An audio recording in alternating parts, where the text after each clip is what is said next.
Good day sir, ako nga po pala si Paduga Dan Romar B ng 2 Bravo, and yung topic ko po is all about the security sector reform. May tinatawag tayong security sector reform o SSR. Isa itong teorya o pagtingin na ginagamit para mas maintindihan kung bakit ganito ang galaw ng mga kapulisan natin at paano natin mapapaunlad ang sistema nila. Bakit nga ba nagkaroon ng SSR? Naniniwala ang mga tagapagsulong nito na hindi magiging progreso ang isang bansa kung hindi ito ligtas at makatarungan. Ang SSR ay mula sa mga eksperto sa politika, ekonomiya at seguridad ng buong bansa.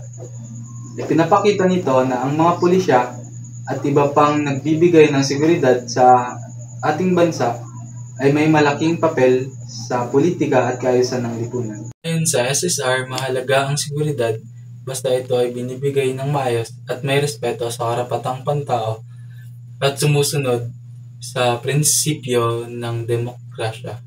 Kapag may maayos na seguridad, madali natin makakamit ang demokrasya at malayang kalakalan at mapapabilis natin mapaunlad ang ating bansa.